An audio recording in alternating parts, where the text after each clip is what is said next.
Hey guys, Shazada here. Today we'll be unboxing the iPhone 16 Pro Max. Okay, so this is my first iPhone unboxing in I don't know how many years. The last iPhone I had was iPhone 14. Sorry, not iPhone 14, iPhone 4. It wasn't even the S model. So, okay, this is almost a 6.4-inch device. The front glass is a Corning glass one, and the back is also Corning glass. It's made of the titanium frame. It has, I think you can plug in nano SIM, and you can have multiple eSIMs. That's the main thing. So it is IP68 resistant. The screen itself is the Super Retina XDR OLED.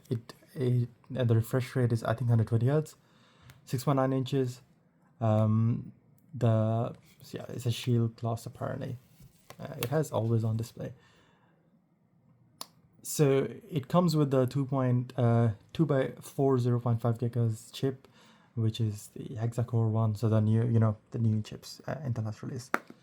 Kind of like, so this one is 256 in storage. I think the lower end models, they usually start from 128, while the Pro Max starts with 256, 8 GB RAM on all, and it goes to 1 terabyte.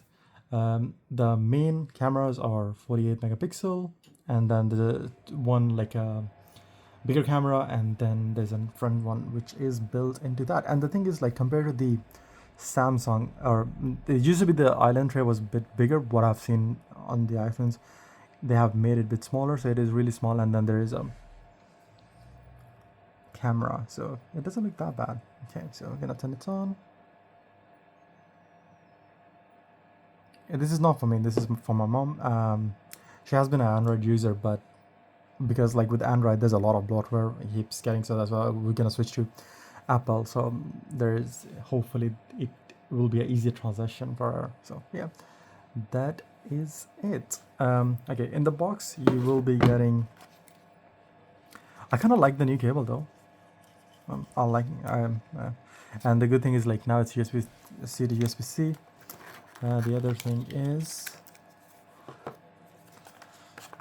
you have cell ejector tool, and that's pretty much it. There is nothing else in the box. I guess that's it. I will be setting the phone with her, so I'm not gonna do further steps on this, and that's it. If you have any questions, do let me know. Take care, have a good day, bye.